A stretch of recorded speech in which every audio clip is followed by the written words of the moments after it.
Continuamos nuestras meditaciones introduciéndonos más directamente en el tema que nos ocupa, que es la vocación de la mujer, con la ayuda de un documento del Papa Juan Pablo II, que se llama en latín Mulieris Dignitatem, carta apostólica sobre la dignidad y la vocación de la mujer con ocasión del año mariano.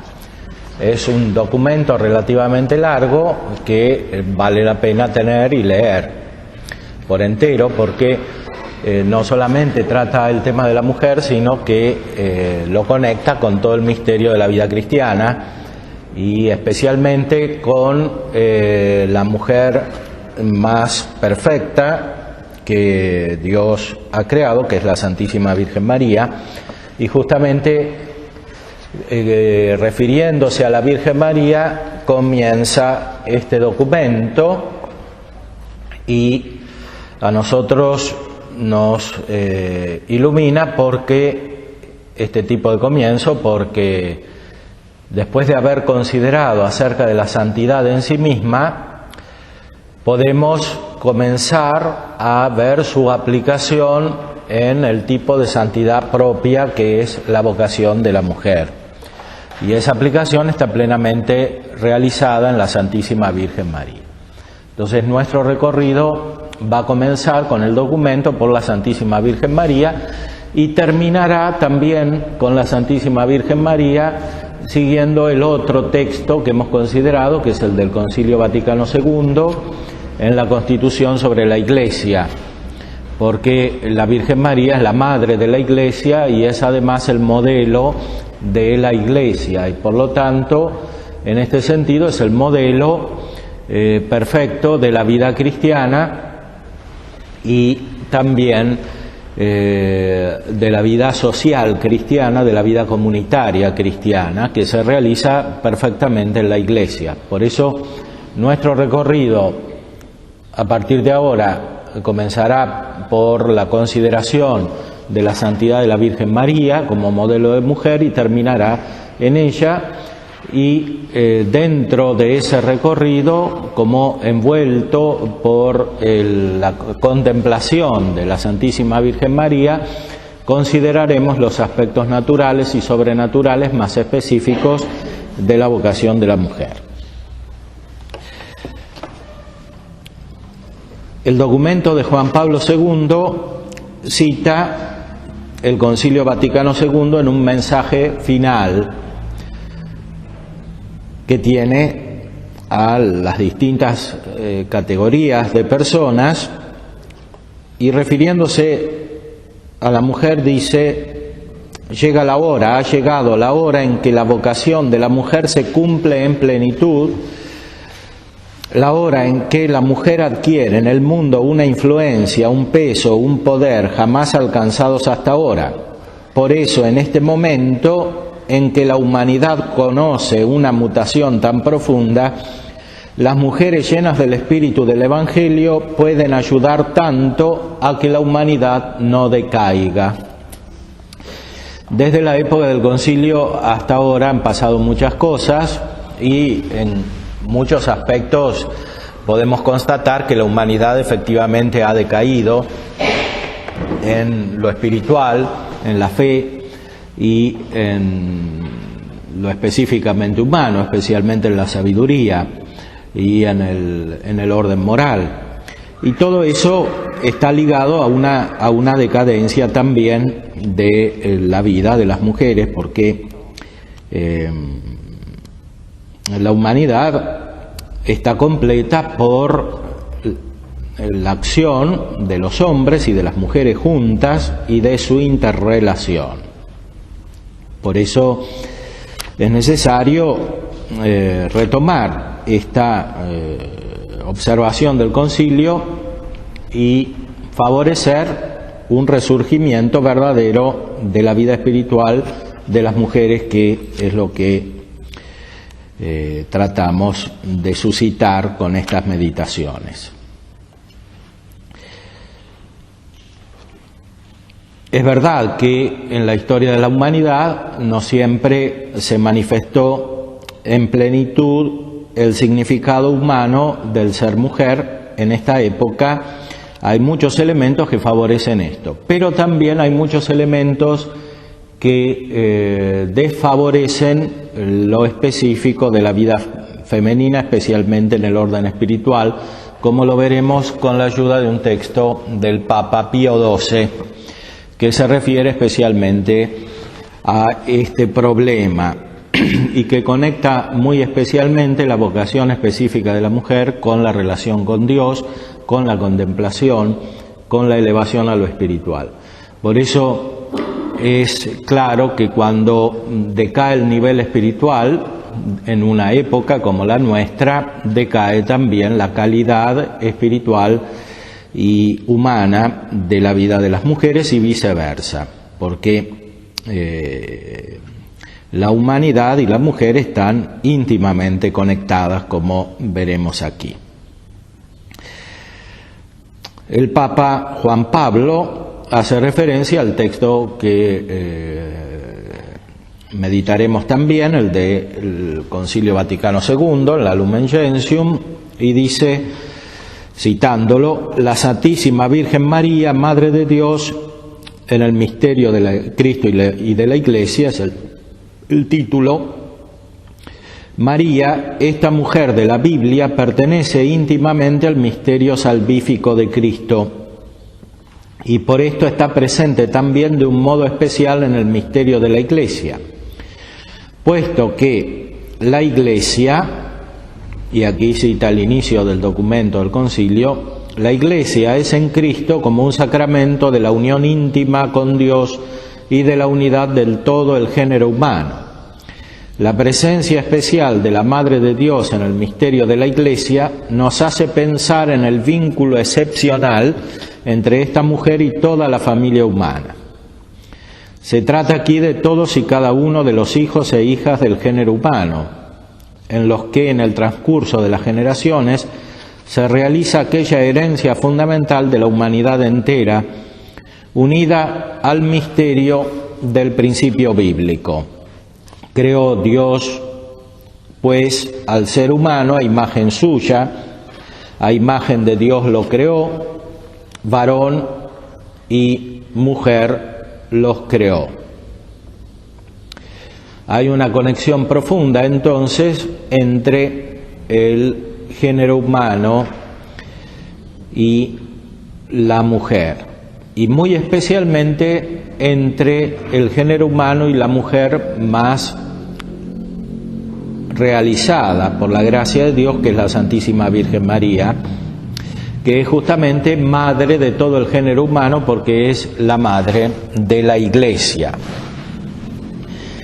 Una de las ideas principales del Papa Juan Pablo II en este documento es que la humanidad ha sido confiada a la mujer, de la misma manera que Cristo, que es el hombre perfecto, ha sido confiado al cuidado de su madre, la Santísima Virgen María.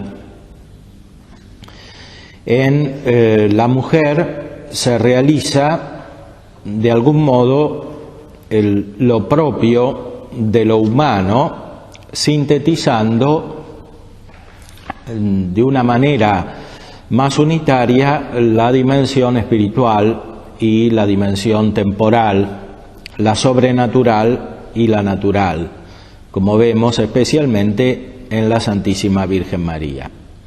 Y esto por ciertas cualidades especiales de la mujer que se refieren muy especialmente al desarrollo afectivo, que es una capacidad más propia de la mujer que está más inmediatamente relacionado con la perfección espiritual, especialmente en el orden sobrenatural, en el orden actual de la vida de la gracia, porque en el orden sobrenatural la dimensión principal es la caridad, el amor divino, que requiere el desarrollo de todas las dimensiones afectivas humanas. Y como dice Santo Tomás, en esta vida es mejor amar a Dios que conocerlo, porque todavía no lo podemos ver como Él es. No podemos contemplar la Santísima Trinidad con nuestra inteligencia directamente, Y por eso en este mundo, mientras estamos aquí, es mejor amar a Dios que conocerlo, porque amar a Dios nos lleva al verdadero conocimiento de Dios, que es el que tendremos en la vida eterna, en la beatitud, en el fin, al cual debemos tender permanentemente.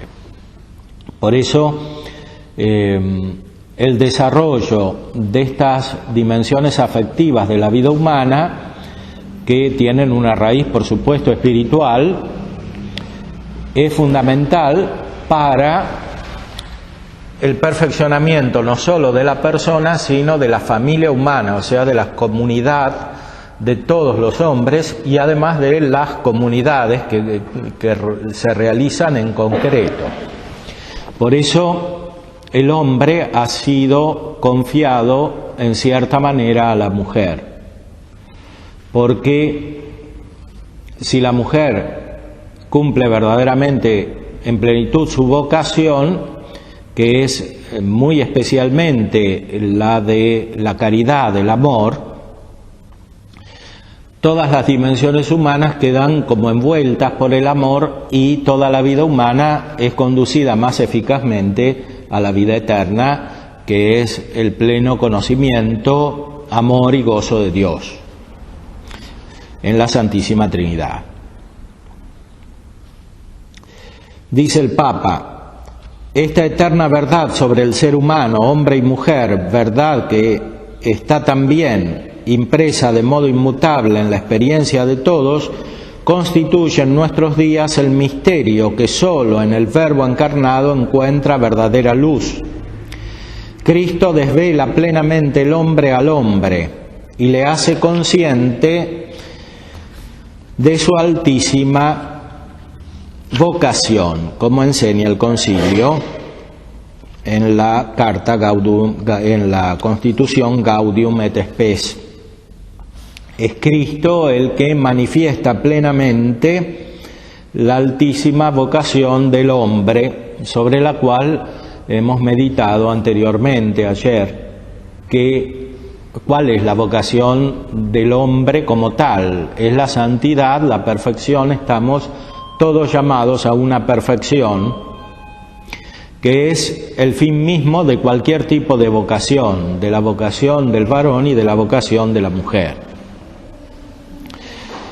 Pero en un sentido más específico que se refiere a nuestro tema, se pregunta el Papa Juan Pablo: en este desvelar el hombre al hombre, ¿no se debe quizás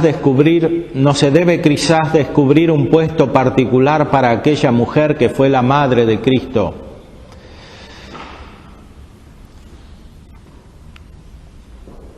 Y eso es el tema con el cual comienza la encíclica en el capítulo 2, Mujer, Madre de Dios, Theotokos, que en griego quiere decir justamente Madre de Dios o engendradora de Dios.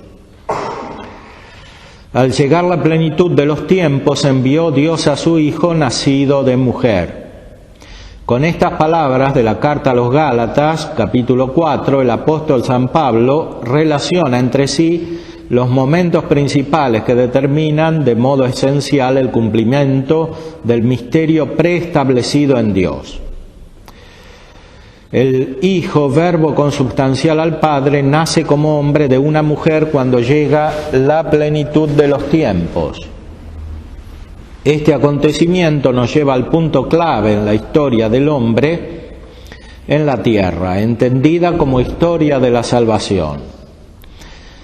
Es significativo que el apóstol no llama a la Madre de Cristo con el nombre propio de María, sino que la llama mujer, lo cual establece una concordancia con las palabras del protoevangelio en el libro del Génesis. Precisamente aquella mujer está presente en el acontecimiento salvífico central que decide la plenitud de los tiempos y que se realiza en ella y por medio de ella. En toda la historia del cristianismo, los padres de la Iglesia y los grandes teólogos han considerado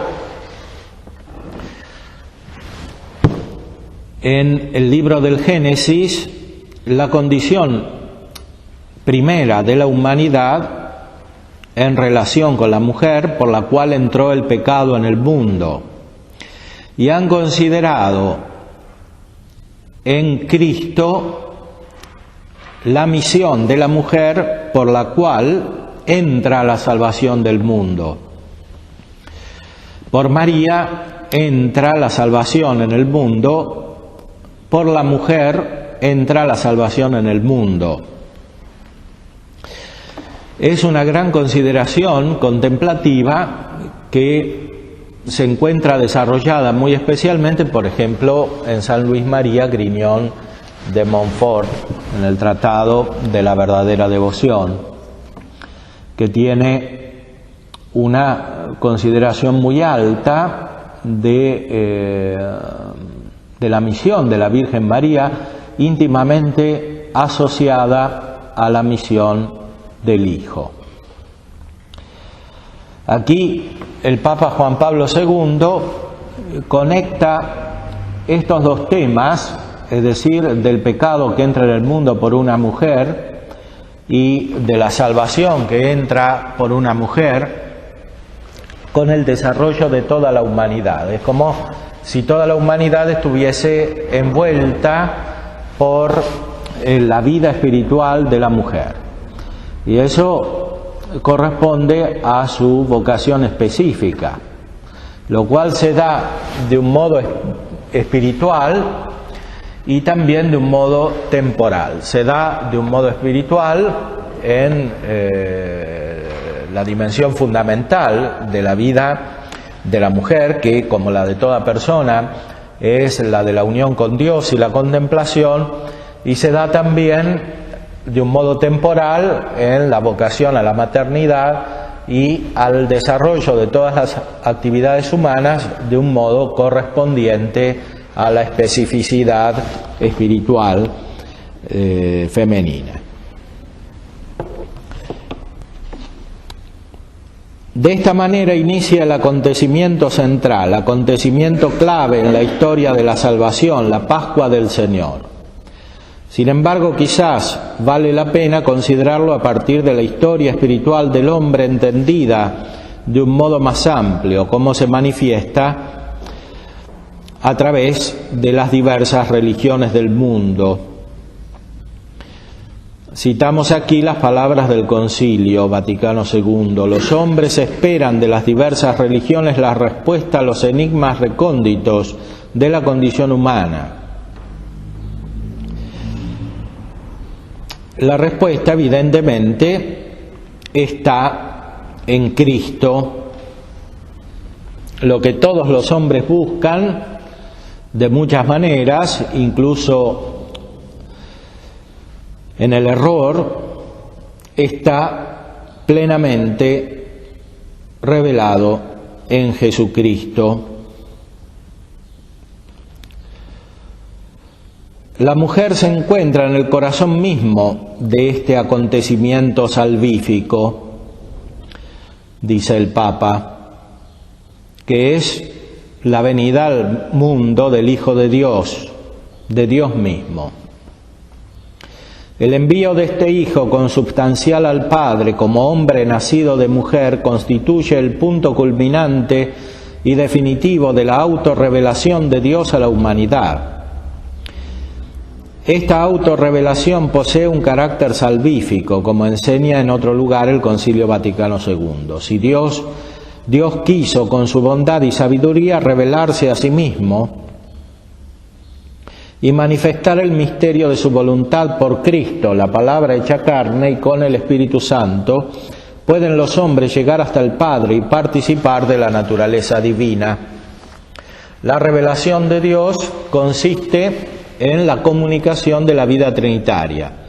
Consiste en que el Hijo de Dios se hizo hombre y somos hijos en el Hijo, como dice San Pablo, y por lo tanto conocemos de verdad al Padre porque tenemos los sentimientos del Hijo, como dice él mismo en la carta a los Filipenses, tenemos los sentimientos de Cristo, y los sentimientos de Cristo están íntimamente relacionados con su madre, como los sentimientos de toda persona humana que se desarrollan en contacto con su madre.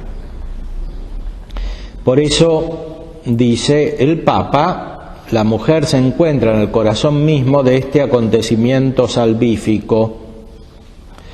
La autorrevelación de Dios, que es la inescrutable unidad de la Trinidad, está contenida en sus líneas fundamentales en la Anunciación de Nazaret. O sea, la revelación de la Trinidad comienza con la anunciación a la Virgen María, con el misterio de la mujer María que concibe a su Hijo, el Hijo eterno de Dios y al mismo tiempo su Hijo. Vas a concebir en el seno y vas a dar a luz un hijo, a quien pondrás por nombre Jesús. Él será grande y será llamado Hijo del Altísimo. ¿Cómo será esto, puesto que no conozco varón? El Espíritu Santo vendrá sobre ti y el poder del Altísimo te cubrirá con su sombra. Por eso el que ha de nacer será santo y será llamado Hijo de Dios. Ninguna cosa es imposible para Dios. Esto está en el Evangelio según San Lucas y contiene ya la revelación de la Santísima Trinidad. Es en cierto modo la primera revelación de la Santísima Trinidad plena. Si bien en el Antiguo Testamento estaba presente de un modo velado, la Trinidad se manifiesta perfectamente con la venida de Cristo, que es el Hijo del Padre y que habla de su Padre con palabras humanas. Es el Espíritu Santo el que produce este misterio en la Virgen María. Y de esta manera podemos comprender cómo es el Espíritu Santo el que produce el misterio de la vida cristiana en la vida de cada mujer, confiándole el hombre como el Hijo de Dios, que tiene por cabeza al Hijo de María. Por eso, así como la vocación de la mujer más perfecta, que es la Santísima Virgen María, es contemplativa en su raíz porque nace del misterio de la Santísima Trinidad, así también la vocación de cada mujer realizada en plenitud es contemplativa en su raíz. Y la misma maternidad, sea natural como espiritual, es en su raíz una vocación contemplativa, porque es una llamada, en cierto modo, a mirar al Hijo en relación con su Padre, que es el Padre divino, es decir, Dios Padre. Esta es la misión espiritual más profunda de cada mujer, y es conectar toda la realidad temporal con este misterio, organizarla alrededor de este misterio, sea en la maternidad espiritual como en la maternidad temporal.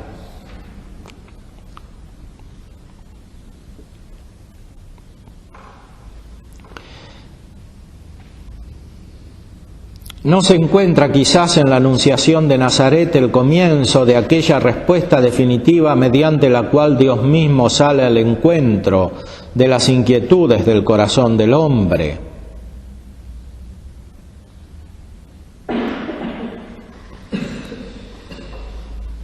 Aquí no se trata solamente de palabras reveladas por Dios a través de los profetas, sino que con la respuesta de María realmente el Verbo se hace carne. De esta manera María alcanza tal unión con Dios que supera todas las expectativas del espíritu humano. O sea, la encarnación es en cierta manera el fruto de la contemplación de María. Porque la raíz de la encarnación está en el espíritu de María, que acoge plenamente al Verbo, que será su Hijo. Y lo acoge en la relación con el Padre y llena del Espíritu Santo. De esta manera se realizará la vocación de cada mujer, es decir, dentro de la vida de la Santísima Trinidad. Y por eso el Papa Juan Pablo II comienza por esta referencia al misterio de la Anunciación.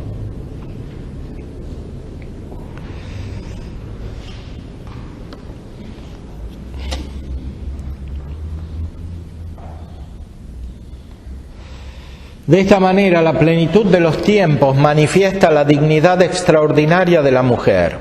Esta dignidad consiste, por una parte, en la elevación sobrenatural a la unión con Dios en Jesucristo, que determina la finalidad tan profunda de la existencia de cada hombre, tanto en la tierra como en la eternidad.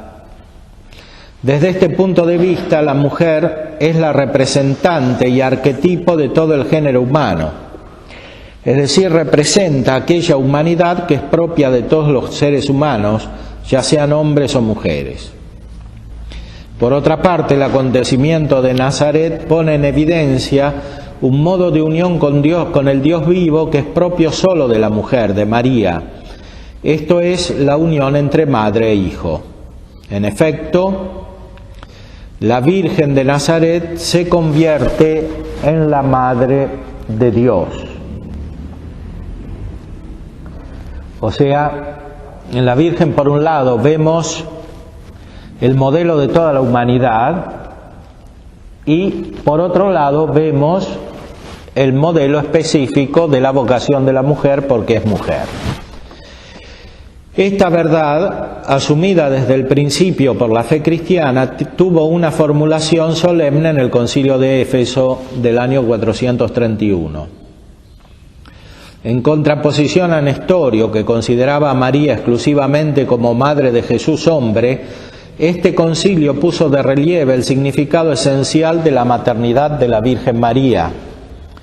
En el momento de la Anunciación, pronunciando su fiat, su sí, hágase en mí según tu palabra, María concibió un hombre que era el Hijo de Dios, consustancial al Padre. Por consiguiente, es verdaderamente la Madre de Dios, puesto que la maternidad abarca toda la persona y no solo el cuerpo, así como tampoco la naturaleza humana. La naturaleza humana solamente, sino también la naturaleza divina. De este modo, el nombre Theotokos, Madre de Dios, viene a ser el nombre propio de la unión con Dios concedido a la Virgen María. Aquí podemos ver el modelo fundamental, de nuevo, de la vocación de la mujer, porque cuando María recibe en su espíritu plenamente a Dios, se realiza la perfección de la humanidad que está contenida en Jesucristo, que es Dios y hombre, que es hombre perfecto porque es Dios y porque está lleno de gracia.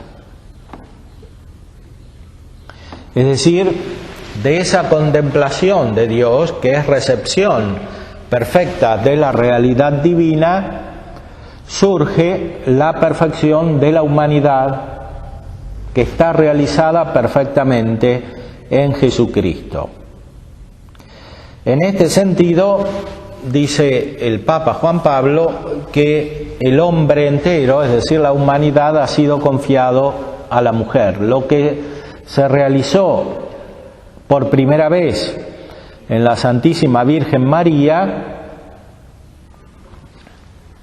en cierta manera se sigue realizando a lo largo de la historia, y por eso el cuerpo místico de Cristo está intrínsecamente unido con la Virgen María, y la Virgen María es madre de la Iglesia, es inseparable de la Iglesia.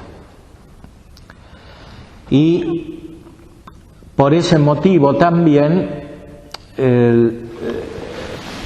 la mujer tiene una misión específica y fundamental en la Iglesia, que es la de ser madre del hombre como hijo de Dios. Esa maternidad se realiza en unión con la Virgen María, por eso rezamos todos los días: bendita eres entre todas las mujeres, que no quiere decir que es solamente una de las mujeres, sino que está entre las mujeres. Es como la que une las mujeres para que realicen juntas su misión espiritual y temporal.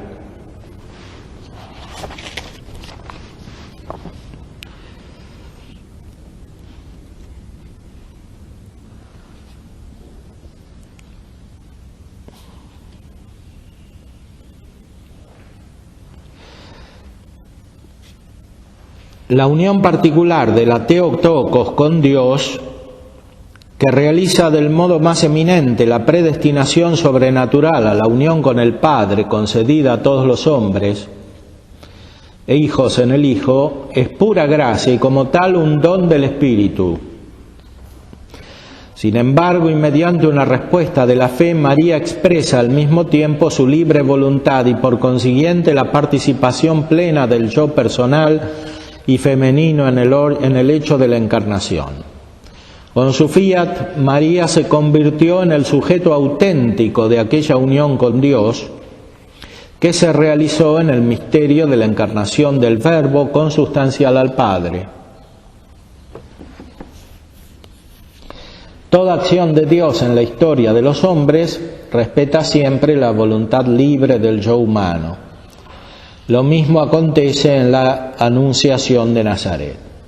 En la Anunciación, o sea, en la manifestación de Dios a la Virgen María, lo fundamental es la gracia, porque ninguna mujer podía merecer ser madre de Dios. Eso es gracia, totalmente gracia, así como la humanidad entera no podía merecer la encarnación del Verbo, es gracia de Dios, y por eso en Cristo se da la gracia plena, se realiza la gracia plena, que es la fuente de la gracia de toda la humanidad. Esa gracia de Cristo entra en el mundo por la gracia de María, que es el espíritu de María, el alma de María, que acoge plenamente la presencia divina, que acoge el Espíritu Santo, por el cual se forma en ella espiritualmente el Hijo y después corporalmente el Hijo. Y ella recibe al Hijo del Padre, que es la fuente de toda la divinidad, la fuente de toda la realidad. En primer lugar, de la realidad divina, y después de la realidad humana y de toda la creación. Por eso, en la Santísima Virgen María comienza a realizarse el misterio de la salvación de la humanidad. Y dirá el Concilio Vaticano II que por este motivo María es causa de nuestra salvación, junto con el Hijo, que lo es en cuanto Dios, y también en cuanto hombre, en cuanto es el instrumento de la salvación por su acción humana. La Santísima Virgen María, entonces, está estrechamente unida, inseparablemente unida al misterio de nuestra salvación. Y es el modelo entonces de la vocación más profunda de la mujer en el orden espiritual, que es la de formar la humanidad espiritualmente a partir de la unión con Dios, en todos los aspectos que corresponden a lo más esencial de la humanidad, porque de la Virgen María, en cierta manera, surge la esencia humana de Jesús, la naturaleza humana de Jesús.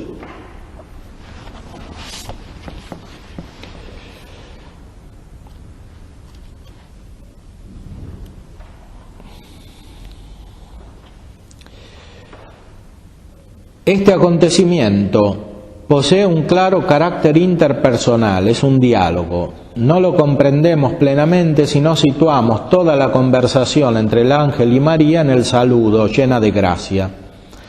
Todo el diálogo de la Anunciación revela la dimensión esencial del acontecimiento, la dimensión sobrenatural. Y pone el texto griego del Evangelio, que es charitomene, que quiere decir llena de gracia,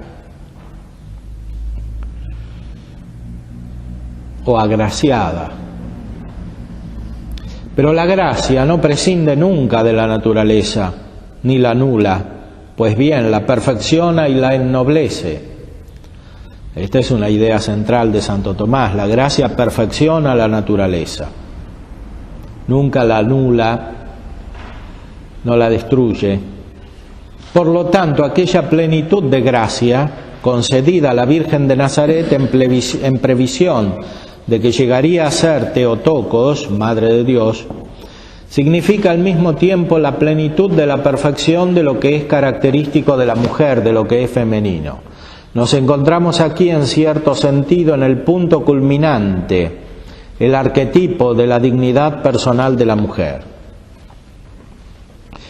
Cuando María, la llena de gracia, responde a las palabras del mensajero celestial con su fiat, siente la necesidad de expresar su relación personal ante el don que le ha sido revelado, diciendo: «He aquí la esclava del Señor».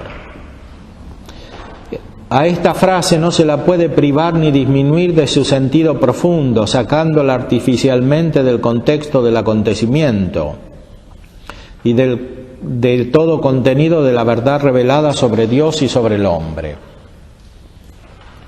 En la expresión esclava del Señor se deja traslucir toda la conciencia que María tiene de ser criatura en relación con Dios. Sin embargo, la palabra esclava que encontramos hacia el final del diálogo de la Anunciación se encuadra en la perspectiva de la historia de la madre y del hijo.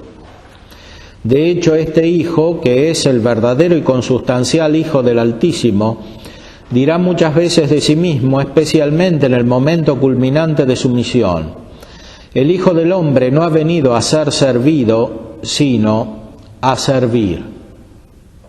O sea que la condición de servidor de Cristo, servidor de la humanidad, porque es el Hijo de Dios hecho hombre justamente para estar al servicio de la humanidad, para el bien de la humanidad, no para el bien propio que ya posee infinitamente en toda su plenitud. Esa condición de servidor de Cristo nace de María, que es la servidora del Señor.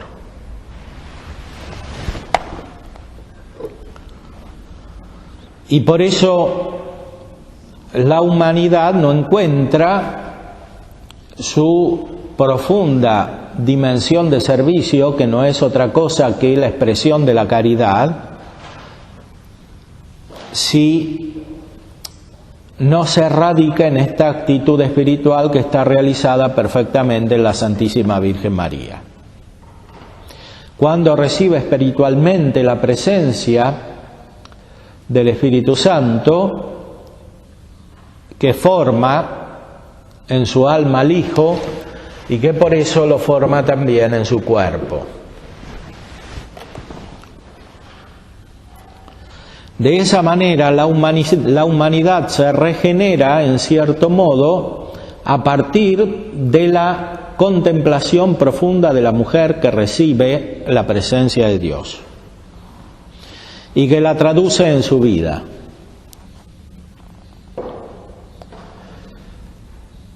Sea en la maternidad, sea en la virginidad, que es una maternidad espiritual, sea en todas las operaciones que realiza a partir de la configuración de su propio ser.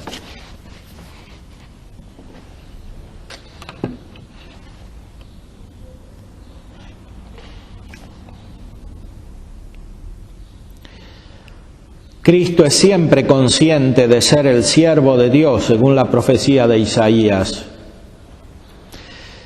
en la cual se encierra el contenido esencial de su misión mesiánica, la conciencia de ser el Redentor del mundo. María, desde el primer momento de su maternidad divina, de su unión con el Hijo que el Padre ha enviado al mundo para que el mundo se salve por él, se inserta en el servicio mesiánico de Cristo. Precisamente este servicio constituye el fundamento mismo de aquel reino en el cual servir quiere decir reinar. Cristo, siervo del Señor, manifestará a todos los hombres la dignidad real del servicio con el cual se relaciona directamente la vocación de cada hombre. Este servicio no es una sumisión psíquica a otro, es la caridad, es el ejercicio de la caridad, del amor divino. La encarnación del Verbo surge del amor divino y culmina su misión expresando el amor divino. La pasión de Cristo es el fruto del amor divino, así como después la resurrección. De esta manera, considerando la realidad de la mujer, Madre de Dios, entramos del modo más oportuno en la presente meditación del año mariano. Esta realidad determina también el horizonte esencial de la reflexión sobre la dignidad y sobre la vocación de la mujer. Al pensar, decir o hacer algo en orden a la dignidad y vocación de la mujer, no se deben separar de esta perspectiva el pensamiento, el corazón y las obras. La dignidad de cada hombre y su vocación correspondiente encuentran su realización definitiva en la unión con Dios, lo que llamamos contemplación o perfección espiritual. María, la mujer de la Biblia, es la expresión más completa de esta dignidad y de esta vocación. En efecto, cada hombre, varón o mujer, creado a imagen y semejanza de Dios, no puede llegar a realizarse fuera de la dimensión de esta imagen y semejanza. Y a continuación el Papa se referirá a el libro del Génesis, donde se encuentra la primera narración que revela el origen del hombre y de la mujer, y analiza los dos relatos que hay en el Génesis acerca de la creación del hombre y de la mujer, a partir de el hecho no solo de la creación, sino de la caída en el pecado, que destruye en cierta manera la armonía original y produce un desequilibrio, sea en la vocación espiritual del hombre, sea en la vocación espiritual de la mujer, como consideraremos más adelante. Y por ahora terminamos la meditación y la retomamos dentro de poco. Estaba prevista para las 11, pero podemos hacerla 11:15 más.